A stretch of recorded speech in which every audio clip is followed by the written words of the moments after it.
Buenos días a todos y sobre todo feliz año nuevo desde mi casa, desde la oficina del Parlamento Europeo en Madrid. Y seguro que este año va a ser lleno de novedades otra vez, no solo por la nieve que teníamos ahí fuera, sino también por grandes temas como el Brexit o las vacunaciones que se están haciendo por toda Europa en este momento.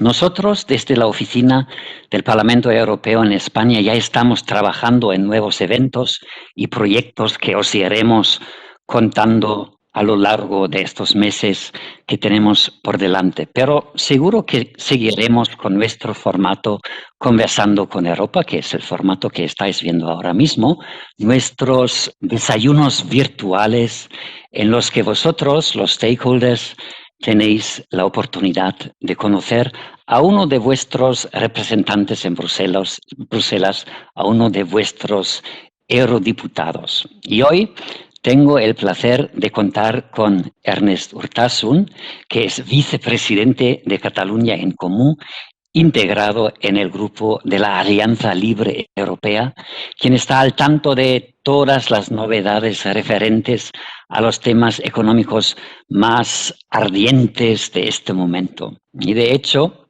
ha sido bastante difícil encontrar un hueco en su agenda, ya que las últimas semanas de 2020 han sido muy duras para Ernest. Hoy vamos a abordar unos de los temas más actuales e importantes que están teniendo lugar en la Unión Europea. Es el reparto de los fondos de recuperación y el nuevo presupuesto para el periodo 2021 a 2027. Y entonces vamos a hablar de dinero, algo muy importante en este momento, y seguro que no se pueden evitar también las últimas noticias sobre el acuerdo comercial del Brexit que acabamos de negociar con los británicos, con mucho ruido, y si tenemos tiempo, seguro que vamos a abordar también este tema al final de nuestro encuentro.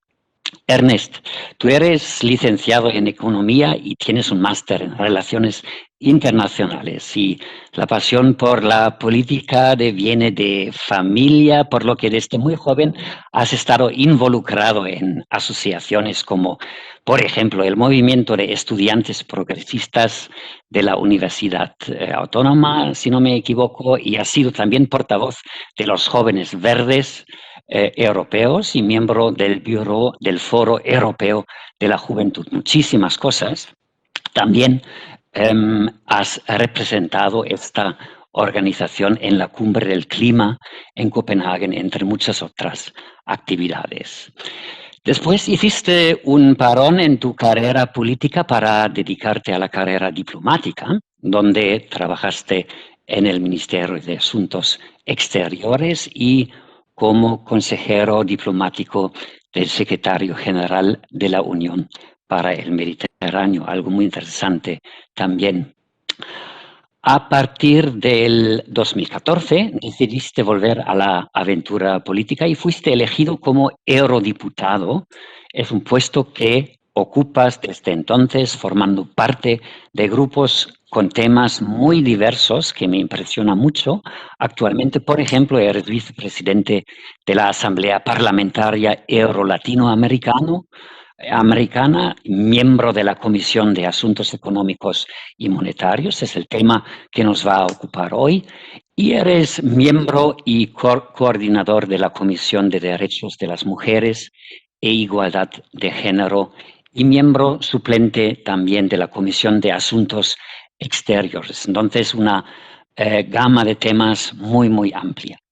Todo esto creo demuestra sin duda que hoy tenemos aquí a alguien con muchísima experiencia y será todo un placer conocer tu punto de vista y compartir tu enorme experiencia con nuestros stakeholders. Y como siempre, un aviso para vosotros, los oyentes, si os surge alguna duda o pregunta, podéis escribirla a través del chat para que se la traslademos a Ernesto.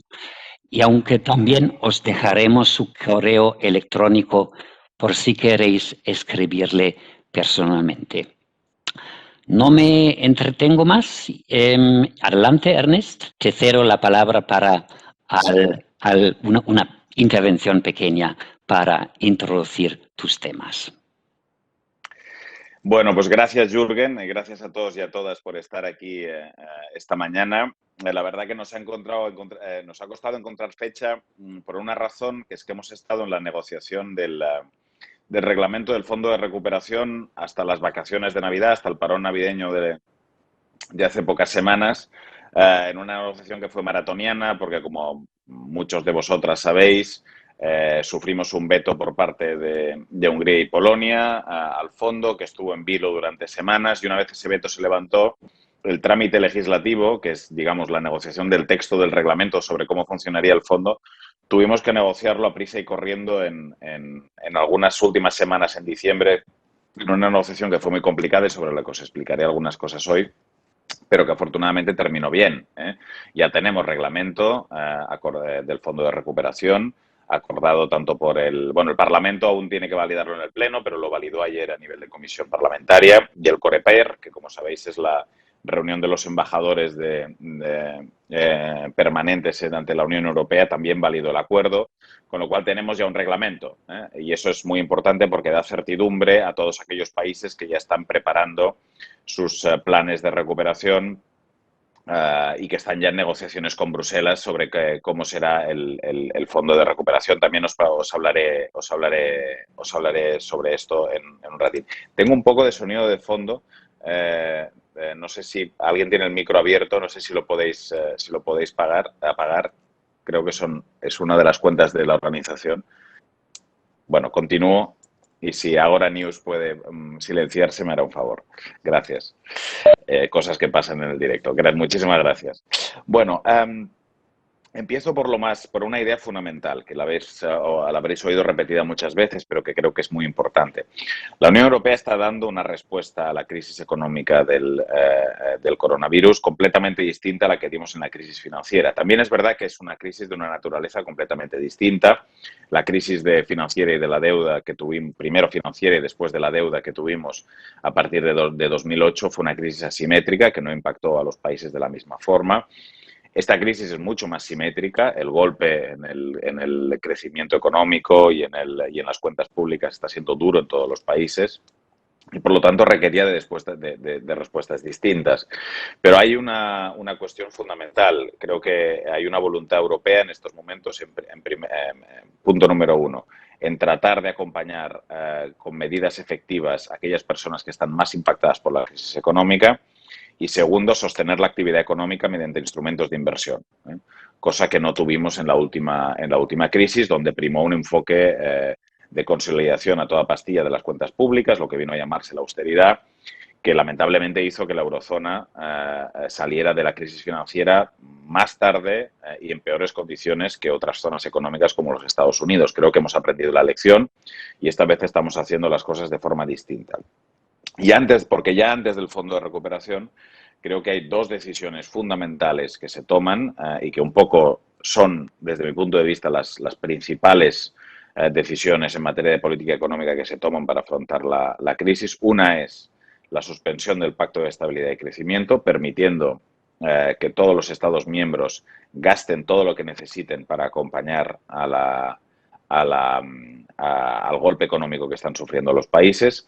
Y, en segundo lugar, permitir que la financiación de esos déficits muy grandes de 2 dígitos en los cuales están incurriendo los países, España también, alrededor de entre el 10 y el 11, según los últimos datos que ha dado Hacienda, que esos déficits se puedan financiar en buenas condiciones a través de un programa de compra de bonos soberanos masivo por parte del Banco Central Europeo por valor de 750.000 millones, ampliado en una segunda decisión, ¿no? Esas dos decisiones son las más importantes que se han tomado hasta ahora.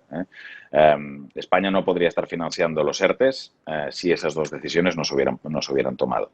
Ni podríamos estar acompañando con medidas de apoyo a las empresas que más están sufriendo, como por ejemplo los programas que tenemos de recapitalización de empresas a través de los créditos del ICO y otras medidas puestas en marcha.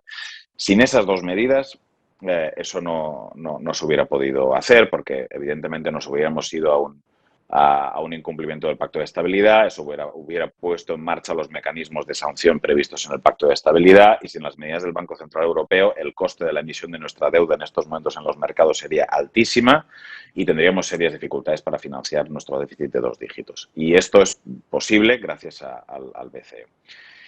Y además de esas dos medidas, la Unión Europea ha puesto en marcha programas propios específicos. Estas dos medidas básicamente están destinadas a que los estados puedan gastar, fundamentalmente, que son los que están en primera línea sosteniendo la economía. Pero después se han puesto en marcha dos medidas propias de inversión y de apoyo a la situación que viven los países por parte de las propias instituciones comunitarias. La primera y muy importante fue el programa SURE, para financiar los ERTEs. Como sabéis, el SURE fundamentalmente es un programa en el cual la Comisión Europea se endeuda por valor de 100.000 millones de euros y presta, no son transferencias, pero presta dinero a los Estados miembros en muy buenas condiciones financieras para que puedan financiar los ERTEs. España se ha acogido a este programa, que es otro gran éxito, digamos, de la respuesta europea a la crisis económica. Y la segunda pata, que costó más, pero que ya está también en marcha, es el llamado Fondo de Recuperación, que tiene varios instrumentos. Normalmente hablamos de Fondo de Cooperación y parece que sea solo un fondo, ¿no? El Fondo de Cooperación son varios instrumentos. Está el InvestEU, está el TSI, son instrumentos más pequeños, pero luego es verdad que hay un reglamento madre, el que va a gestionar la gran cantidad, el 80% de los recursos movilizados, que se llama el reglamento que se llama la Facilidad de Resiliencia y Recuperación, el RRF, que tiene un reglamento que es el que acabamos de cerrar ahora en el Parlamento Europeo. Y ese es el reglamento que establece las condiciones que los Estados miembros deberán cumplir para acceder a esos fondos y cómo pueden gastar el dinero. Y esa es la discusión que hemos tenido hasta ahora. Ese reglamento no está en vigor, pero está ya el texto, como os decía, legalmente cerrado entre Consejo y Parlamento, y los Estados miembros ya están negociando sus planes nacionales. Entonces, voy ahora brevemente a mencionaros algunas de las cosas que están en el reglamento, que creo que son de interés, porque son las que marcan cómo España podrá gastar este dinero, y luego también explicaros un poco en qué punto estamos, ¿no? Digamos, del Plan Nacional Español, ¿no?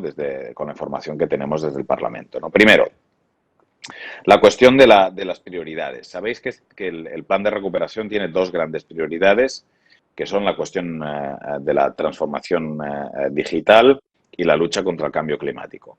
Al final, en el texto final, el 37% de los recursos tienen que estar directamente destinados a la lucha contra el cambio climático. Eso significa que eso engloba un abanico de actuaciones que pueden ser muy amplias. La lucha contra el cambio climático puede estar relacionada con la mejora de la movilidad sostenible, con la mejora de nuestro sistema de ferrocarril o de cercanías en las áreas urbanas grandes del país. Puede estar vinculado a la rehabilitación de edificios y a la eficiencia energética. Es decir, cuando hablamos de una inversión directa en la lucha contra el cambio climático, el abanico de actividades que pueden utilizarse es muy, muy amplia. También en una transformación más rápida del sector turístico para reducir su impacto ambiental. Eso también puede estar vinculado allí, ¿no? Con lo cual, los sectores que pueden beneficiarse de ese 37%, pues son muchos y son muy amplios, ¿no? Pero yo creo que es muy importante que ese objetivo estuviera claro. Y por lo menos para nosotros como Verdes en el Parlamento Europeo era una prioridad, por una razón que también os explico, que es que vamos a movilizar 750.000 millones de euros a escala de la Unión Europea con el plan de recuperación. Es un volumen de dinero muy grande. Si este dinero no lo alineamos con las prioridades del llamado Green Deal, de la transición ecológica y de la lucha contra el cambio climático, no vamos a volver a tener un volumen de recursos tan grande en el futuro para hacer esa transición ecológica. Para nosotros, el plan de recuperación y la transición ecológica tenían que ser lo mismo. Y además porque la transición ecológica ofrece enormes oportunidades en términos de empleo y de generación de riqueza, con lo cual tenía todo el sentido que ambas cosas fueran juntas, ¿no? Y por lo tanto, ese objetivo del 37% está y es muy importante. Y la segunda pata importante, como sabéis, va a ser la pata digital. Un 20% de los recursos van a ir a digitalización. Yo creo que como España tenemos unos retos muy importantes también en materia de digitalización. yo como profesión, lo ha dicho antes Jürgen, yo soy servidor público, soy funcionario del Ministerio de Asuntos Exteriores. La administración española necesita digitalizarse de forma urgente.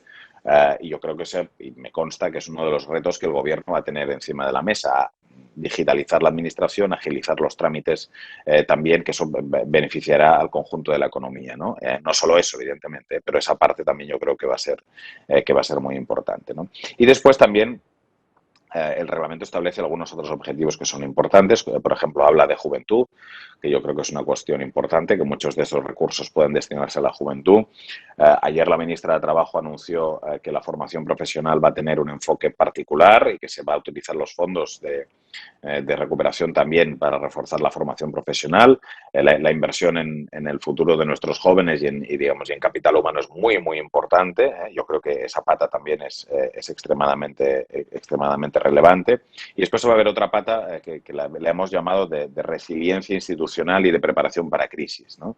Que eso engloba, pues, desde tener una sanidad más reforzada para hacer frente a situaciones como una pandemia, hasta tener, pues, mecanismos institucionales que permitan absorber crisis de todo tipo, ¿no? Yo creo que eso también es una parte importante de los fondos. Hay un elemento que también quiero mencionaros que para nosotros era esencial y que al final queda bien recogido en el Parlamento. Yo una de las cosas que me ocupo en el Parlamento Europeo es la igualdad entre hombres y mujeres, como ha dicho Jürgen. Y una de las cosas que nos obsesionaba a nosotros en el Parlamento era que el Fondo de Recuperación tuviera una perspectiva de igualdad de género. ¿Por qué? Porque la crisis económica está teniendo un impacto desigual entre los hombres y las mujeres. Eso ya nos ocurrió en la crisis anterior. Las mujeres son las que más dificultad tendrán para recuperar su empleo, para recuperar rentas. Los confinamientos varios que hemos tenido lo que están haciendo es hacer recaer más tareas reproductivas sobre las mujeres, y entonces esa situación necesitamos que el Fondo de Recuperación también la aborde y evitar cosas que nos han pasado en el pasado, como por ejemplo en la crisis financiera. A lo mejor alguno de vosotros recordaréis, ¿no? Pero cuando el gobierno Zapatero puso en marcha el Plan E, que fue un plan de inversiones para hacer frente a la crisis económica, todo el dinero fue a parar a obra pública. Y la obra pública es un sector económico muy importante en España, pero es un sector económico intensivo en mano de obra masculina, donde las mujeres no trabajan. Entonces, básicamente, con ese plan de inversión estábamos recuperando empleo masculino, pero no empleo femenino. Os pongo esto como ejemplo porque según cómo utilicemos el dinero del Fondo de Recuperación va a tener un impacto sobre si las mujeres también logran recuperar económicamente rentas, empleo y actividad. Y por lo tanto le hemos pedido a todos y cada uno de los países que hagan que en sus planes nacionales nos expliquen cómo van a garantizar que la igualdad de género está garantizada en sus inversiones. Eso me parece un elemento muy, muy, muy importante que hemos logrado que esté en el reglamento y que estoy seguro que España en su plan pues está ya trabajando, como no podía ser de otra manera, ¿no? Otra de las cuestiones que os quería explicar, que para nosotros era muy, muy importante, era el ritmo al cual va a llegar el dinero. Yo creo que eso es extremadamente importante. Nosotros necesitamos que el dinero sea ágil, que los planes se aprueben y llegue lo antes posible. Y quiero deciros que hemos logrado aumentar el porcentaje de prefinanciación. Es decir, el Fondo de Recuperación funcionará de tal manera que cuando el Plan Nacional Español esté acordado con las instituciones europeas, a medida que se vayan cumpliendo unas metas, lo que en el reglamento en inglés le hemos llamado unos milestones, la Comisión irá haciendo los desembolsos del dinero. O sea, el funcionamiento básicamente es que España adelante el dinero y después lo va a recibir, lo va a ir recuperando de la Comisión Europea. De hecho, ya habréis visto que España en los presupuestos generales recién aprobados tiene aproximadamente, ahora no quiero equivocarme, unos 20.000 millones de euros previstos de inversión de fondos europeos. Digo 20.000, creo que la cifra es correcta, si no después la buscamos concretamente, pues son unos 20.000 millones de euros. Esos 20.000 millones de euros España los va a adelantar y después los va a ir recuperando a partir de que vaya cumpliendo determinados milestones. Pero hay una parte que le será prefinanciada, que la va a recibir directamente, y esa parte la hemos aumentado del 10 al 13%, es decir, una vez el Plan Nacional Español esté aprobado,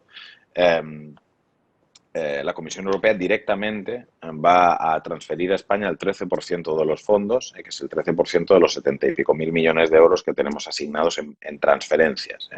Como sabéis, lo que tiene asignado España son 140.000 millones en total, 70.000 en transferencias directas y el resto en préstamos que de momento no va a utilizar, pero que están allí en el caso de que fuera necesario utilizarse. ¿Vale?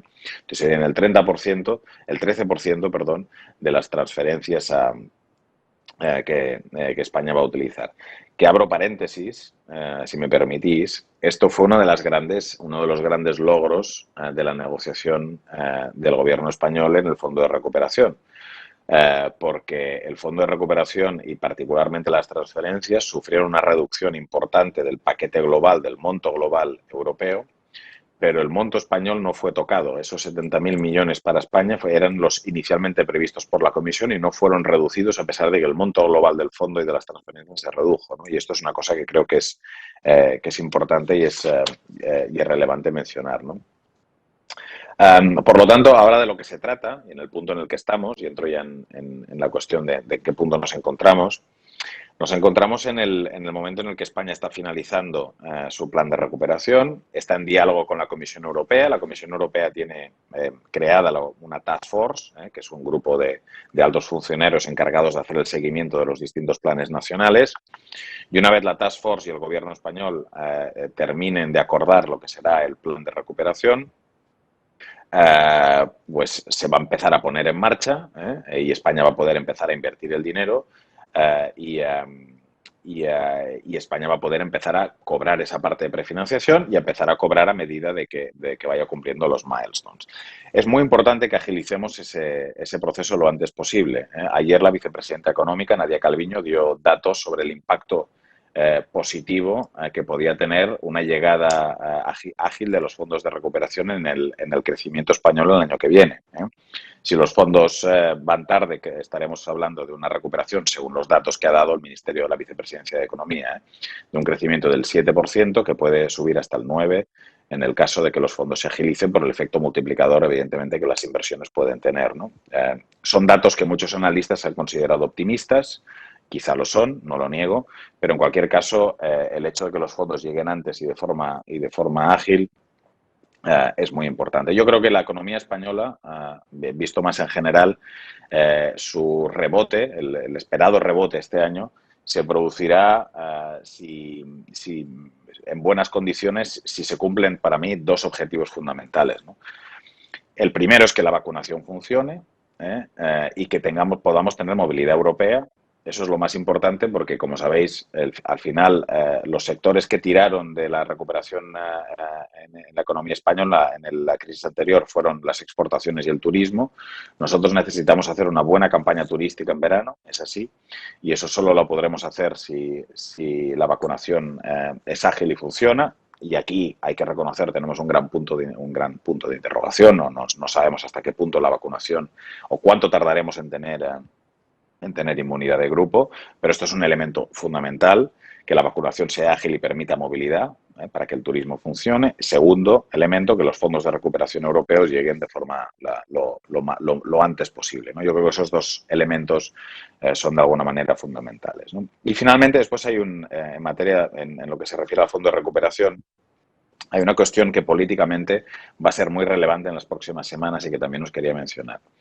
El reglamento del Fondo de Recuperación establece un vínculo con las llamadas recomendaciones específicas por país del llamado semestre europeo. ¿Eso qué significa? Que el Fondo de Recuperación va a exigir a España el cumplimiento de recomendaciones de reformas que hace la Comisión Europea de forma trimestral. De forma semestral, perdonad. Algunos han querido ver en esto una especie de regreso de la troika en Europa, en el cual, bueno, vamos a invertir dinero a cambio de reformas y de ajustes muy duros. Yo no soy de esa opinión, esto no tiene absolutamente nada que ver con la troika, pero es verdad que hay una exigencia de reformas. La diferencia fundamental con los tiempos de la troika es que España está, y el gobierno español es el encargado en estos momentos de diseñar esas reformas. Será el propio gobierno, en diálogo con los agentes sociales, quien podrá diseñar esas reformas. Cuando la Troika operaba en los rescates financieros que vivimos en el mandato anterior, esas reformas eran impuestas por funcionarios incluso de la propia Troika y en el caso griego incluso del Fondo Monetario Internacional, que se trasladaban in situ a la capital y diseñaban ellos mismos las reformas. No estamos en este marco para nada. Es el propio gobierno el que va a diseñar esas reformas. Evidentemente la Comisión va a pedir que se cumplan algunos objetivos, pero el gobierno mantendrá siempre el margen para desarrollar qué tipo de políticas quiere diseñar. Eso quiero dejarlo muy claro. El reglamento de ninguna de las maneras da poder a la Comisión Europea para decir cómo tienen que ser esas reformas. Y pongo algún ejemplo. Una de las recomendaciones que tiene España, y este va a ser uno de los grandes temas de discusión, ya lo es, pero lo será aún más en las próximas semanas, es que el sistema público de pensiones tiene que ser sostenible. Eso está en las recomendaciones que nos trasladan como España. Bueno, eso habrá que cumplirlo en el marco del Fondo de Recuperación.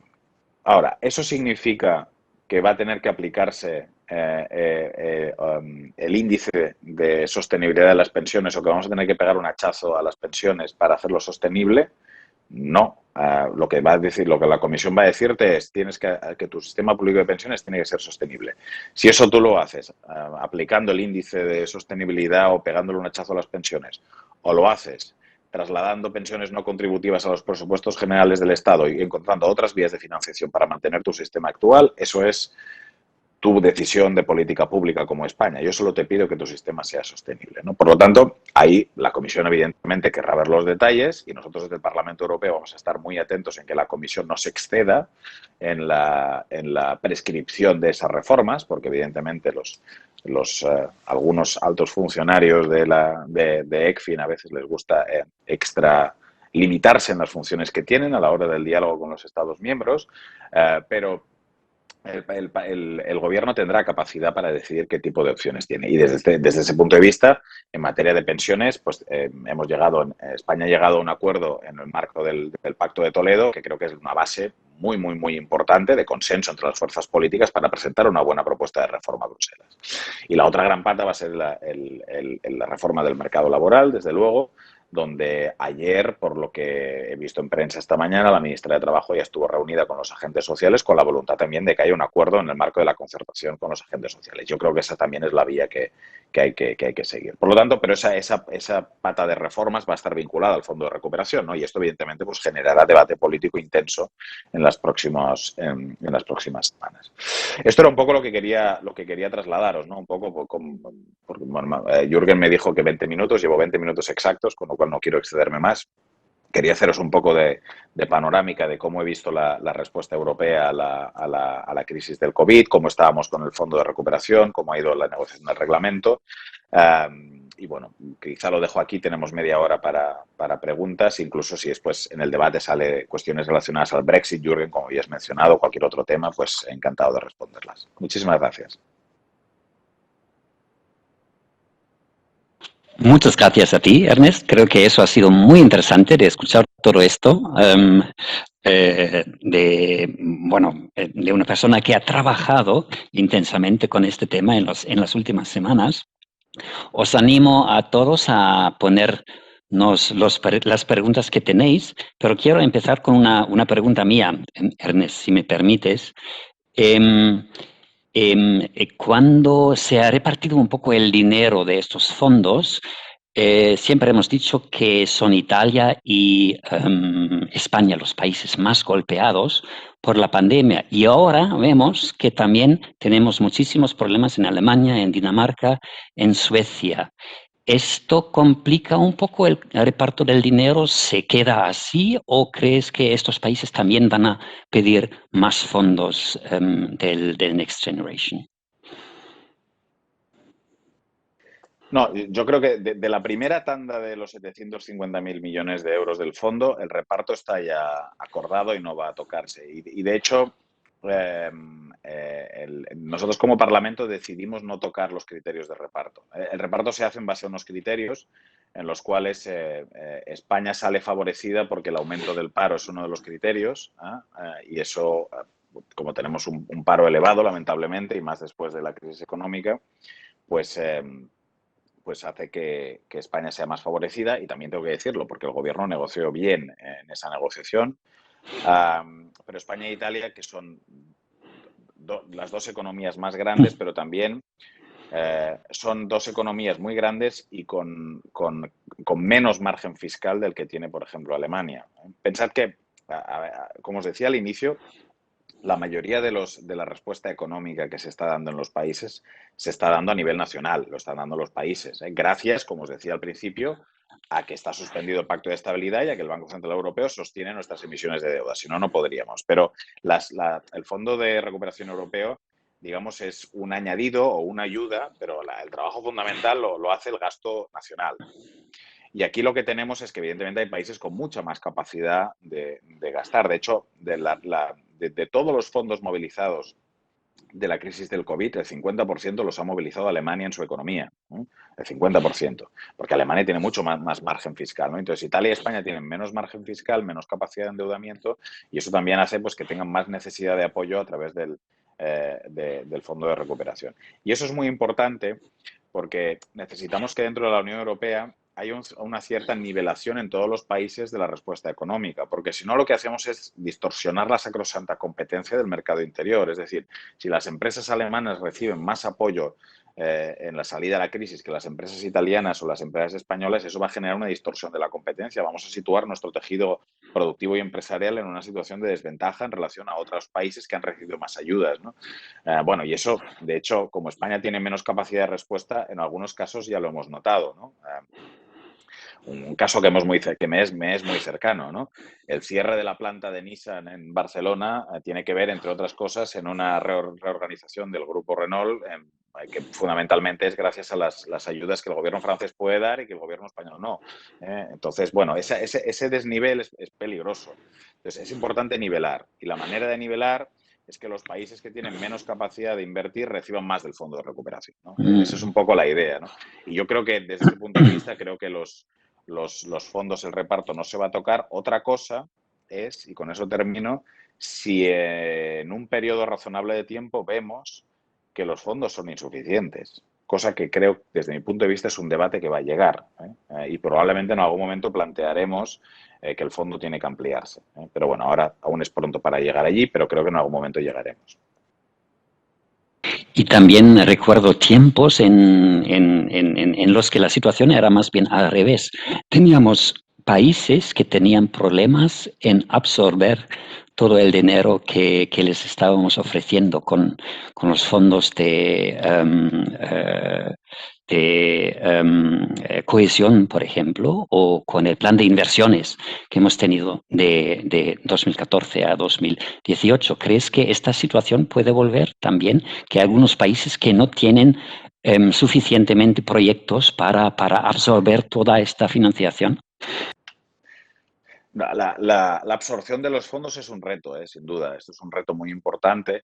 Una de las cosas que hemos hecho en el reglamento, esto no os lo he explicado, es que hemos tratado de facilitar la absorción de los fondos poniendo como fecha elegible para presentar gastos al Fondo de Recuperación a marzo del 2020. Es decir, desde marzo del 2020, cualquier gasto hecho por los Estados miembros que vaya en línea con los objetivos del reglamento es elegible.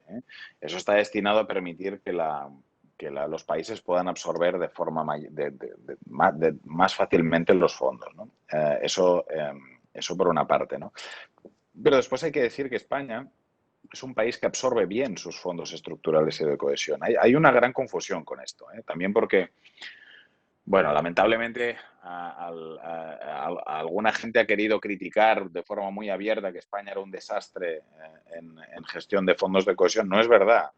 Se ha dado el dato habitualmente de que solo habíamos absorbido un 43% de los fondos de cohesión estructurales que nos tocaban en el marco financiero actual, el que está finalizando ahora. Bueno, pero eso es una cifra que es normal, digamos, porque la presentación de justificación de gasto de esos fondos tiene aún, ahora lo digo de memoria, pero son 2 o 3 años más, porque España ha ido gastando esos recursos y luego los va justificando, ¿no? España lo que tiene es un problema en que es lenta en justificar el uso de esos fondos por una razón muy simple, que es que somos un país muy descentralizado y hay muchas administraciones que participan de la gestión de esos fondos, particularmente la autonómica, pero también la municipal. Y eso hace que la gestión y la justificación sea lenta. Pero es importante señalar este punto. España jamás ha perdido un solo céntimo de los fondos estructurales de cohesión que le han sido asignados en ningún ejercicio presupuestario. Entonces, yo esto lo digo porque yo no tengo ninguna duda de que España será capaz de absorber los fondos destinados del Fondo de Recuperación, que es un reto, desde luego, que hay que gastarlo bien. Hay mucha gente diciéndolo estos días, desde luego, no hay que malgastarlo. En el reglamento hemos puesto también medidas de control de la OLAF, de la gente antifraude, y etcétera, para que estén muy encima sobre cómo se gasta este dinero. Y eso es muy importante, ¿no? Pero yo en eso soy optimista, creo que seremos capaces de absorber los fondos. Muy bien, ya nos están llegando preguntas muy interesantes. Tengo una aquí, por ejemplo, de Javier Doz, de la CC. Ernest, ¿crees que se está produciendo en el ámbito europeo, unos niveles suficientes de participación de los interlocutores sociales y de las organizaciones de la sociedad civil en el desarrollo del Next Generation? Creo que es muy pertinente esta discusión porque siempre queremos también involucrar a la sociedad civil cuando estamos elaborando nuevos instrumentos.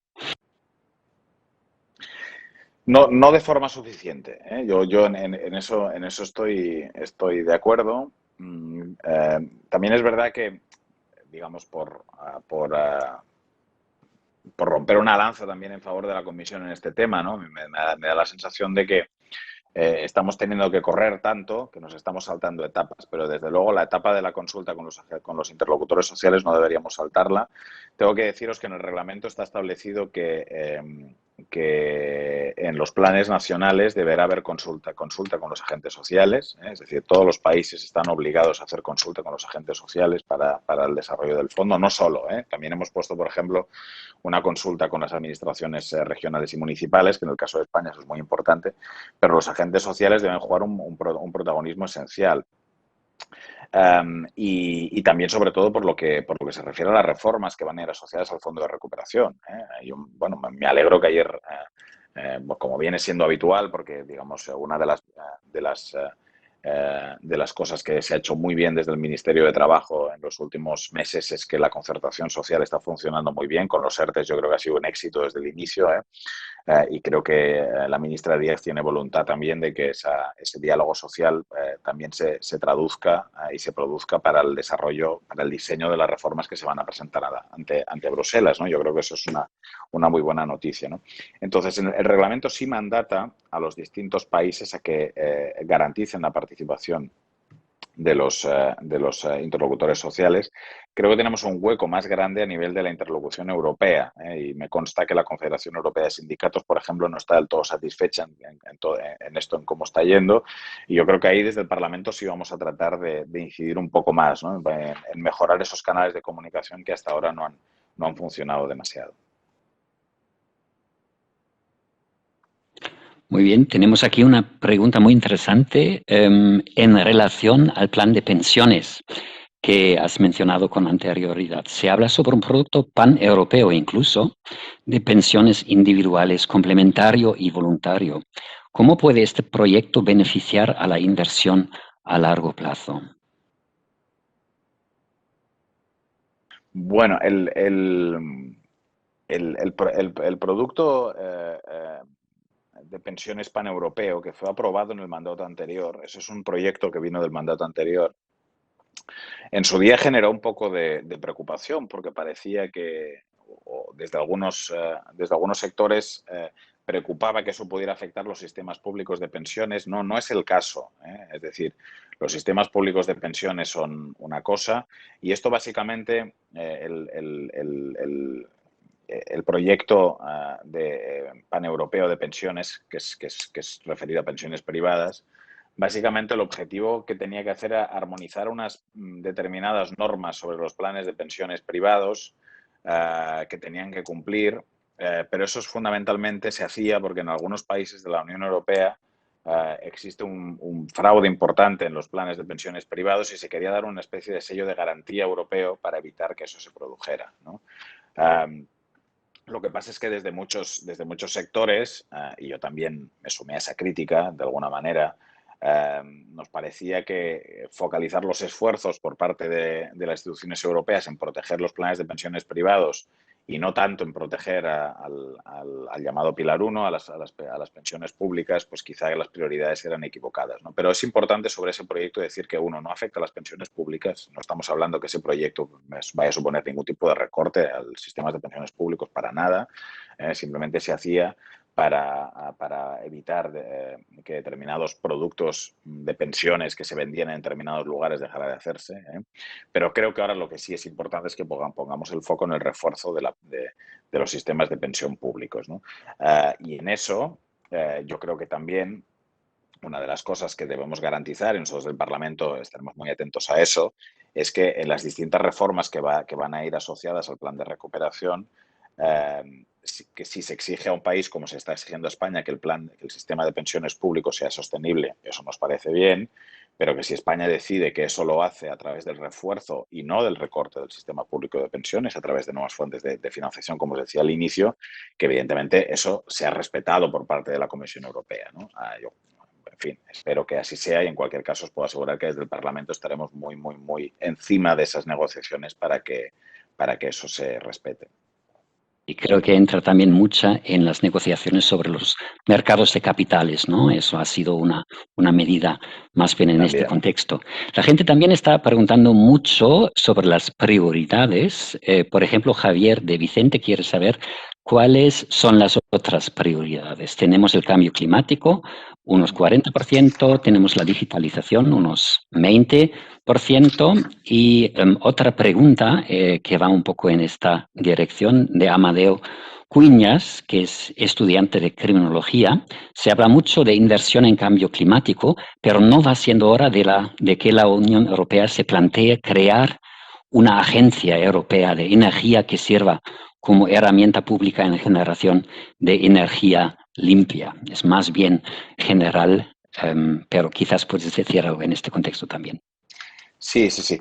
No, como os decía, al final las prioridades son clima y digital, pero también el reglamento tiene cohesión económica y social, muy importante, juventud, muy importante, y resiliencia institucional y preparación de crisis, que son los objetivos que antes os mencionaba. O sea, los objetivos son más amplios que clima y digital. Tú lo que tienes es que un 20% de tu gasto tiene que estar relacionado con digital. Eso no significa que tu gasto digital no pueda estar vinculado con el objetivo de juventud o de cohesión económica. Esos objetivos pueden estar entrelazados. O incluso el digital puede estar, un gasto puede contabilizar en el 20% digital y también en el 37% climático si cumple ambos objetivos. Pero tú tienes que tener un 20% del gasto relacionado directamente con la cuestión digital y un 37% con la cuestión climática. Y después tienes que explicar qué tipo de inversiones harás en los demás pilares, ¿no? Cohesión económica y social, juventud, resiliencia institucional y preparación de crisis. Después, en el tema más climático específico, hay una cosa que no os he explicado, pero que es importante, que es que tuvimos una discusión en la negociación del reglamento muy importante sobre cómo se contabiliza ese 37%. Esa parte es importante porque tú puedes poner un 37% de gasto climático, pero luego ¿quién dice que es un gasto que ayuda a la lucha contra el cambio climático y que no? ¿Qué metodología se usa, no?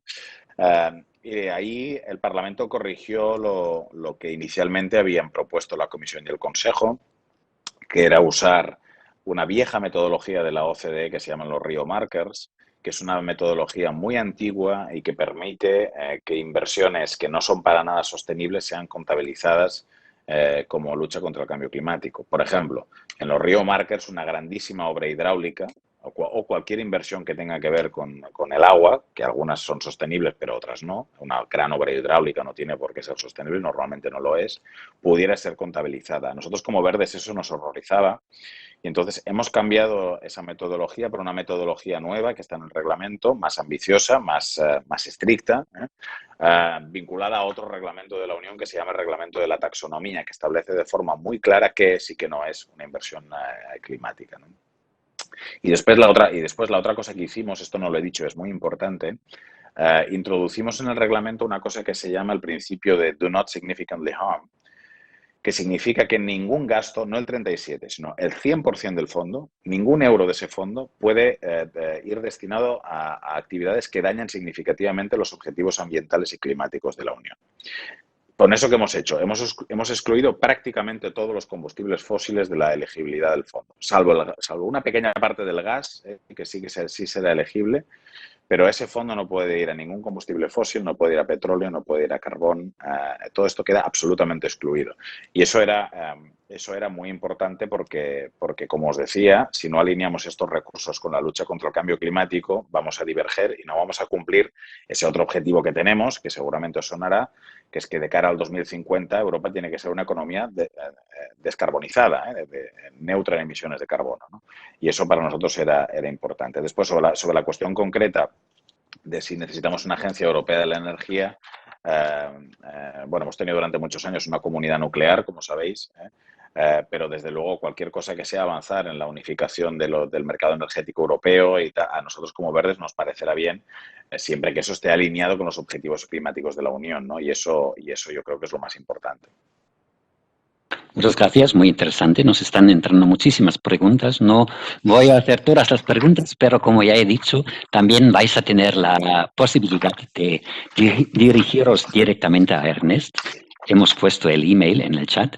Ernest, Ignacio López vuelve un poco sobre la cuestión de préstamos o fondos perdidos y dice que le preocupa que la mitad de los fondos vía préstamos no se piensen utilizar en España.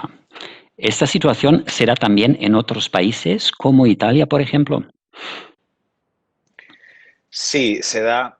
A ver, el problema es que cuando tú accedes a un crédito lo haces porque necesitas liquidez, ¿no? Porque tienes un problema de caja y necesitas liquidez y accedes a un préstamo, lo devuelves, pagas un interés.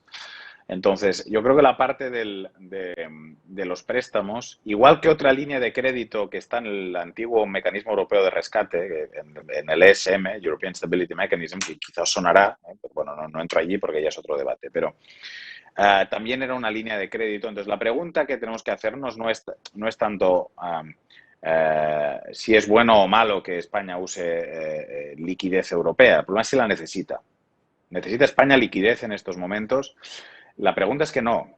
España no necesita liquidez porque sus emisiones de deuda son baratísimas. De hecho, son tan baratas que en las últimas emisiones de deuda el tipo de interés es negativo. O sea, le están pagando, al Tesoro le están pagando por financiarle, cosa que no había ocurrido jamás. Esto ocurre fundamentalmente porque el Banco Central Europeo, como os decía, está comprando prácticamente la gran parte de las emisiones en el mercado secundario.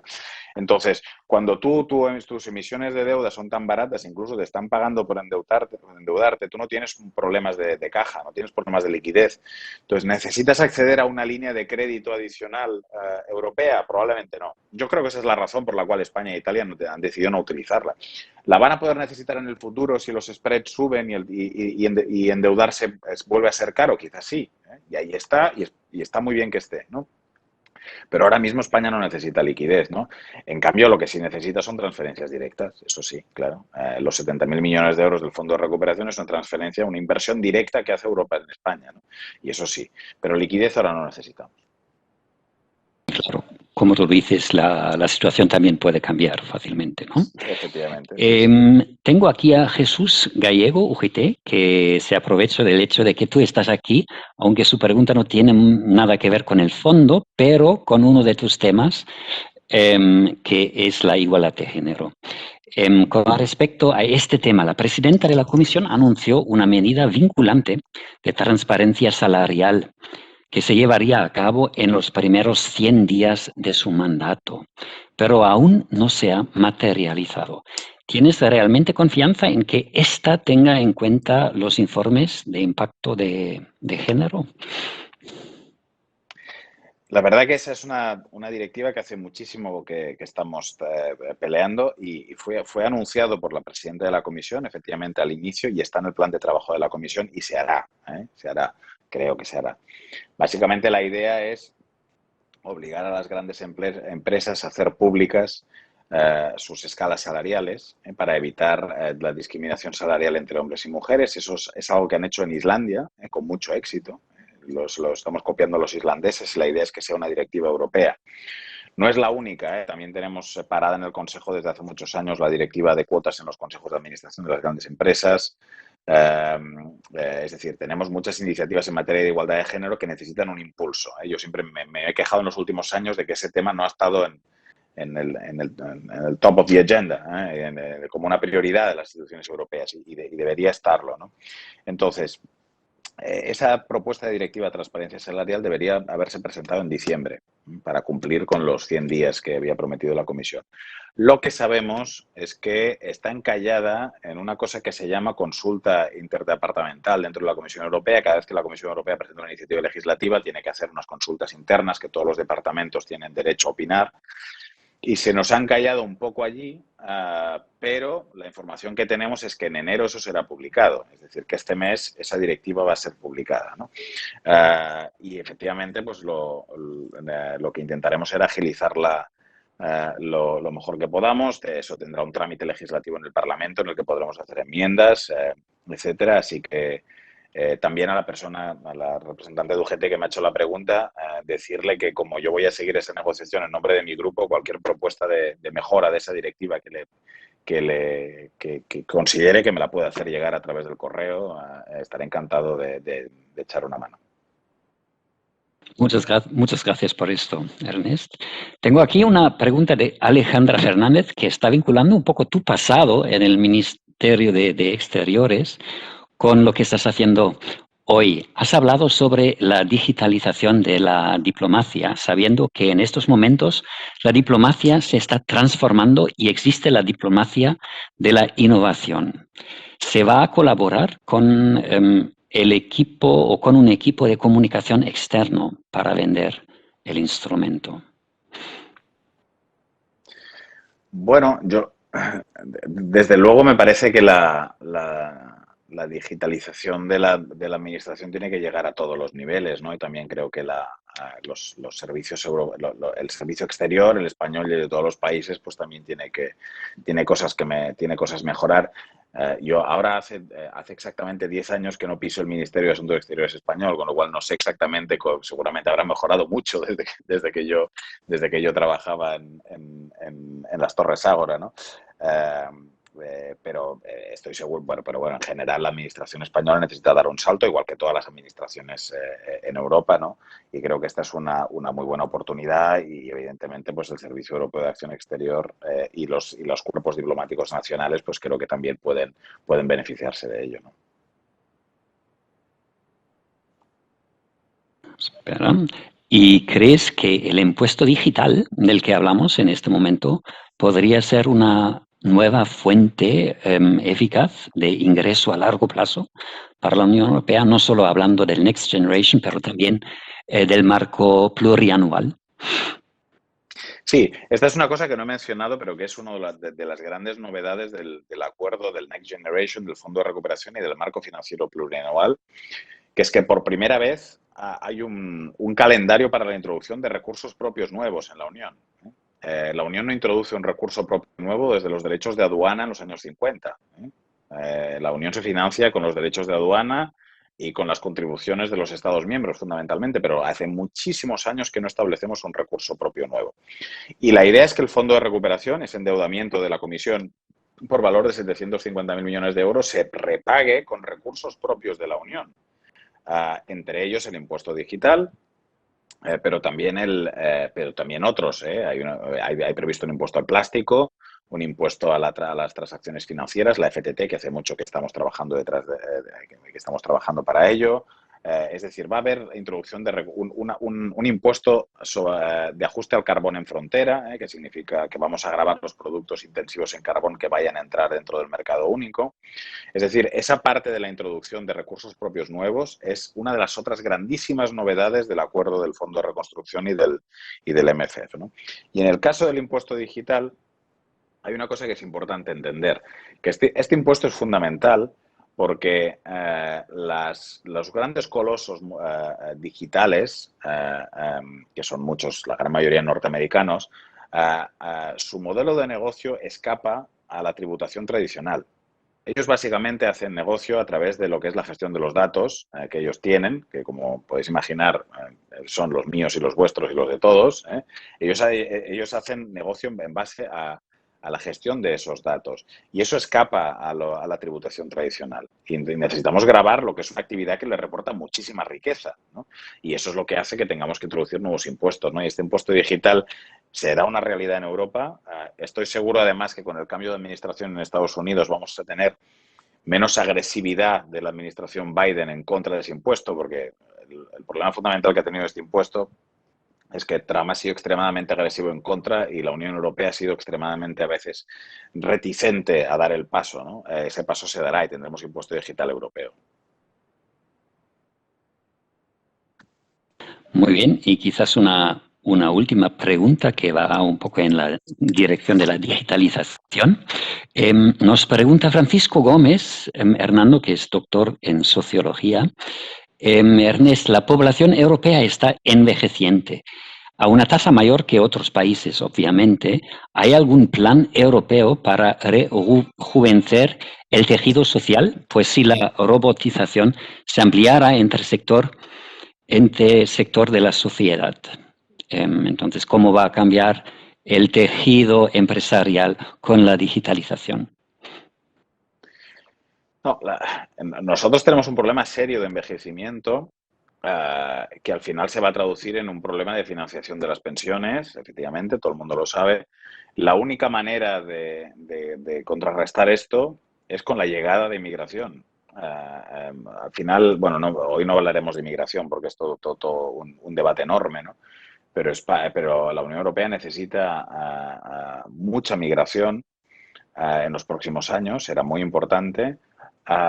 Y la Unión Europea no tiene aún mecanismos legales de entrada para una inmigración ordenada, ¿no? No vamos a hablar del pacto migratorio hoy porque no tenemos tiempo, pero yo soy muy crítico con ese pacto migratorio porque ponemos todo el enfoque en el control fronterizo y no en las propias necesidades.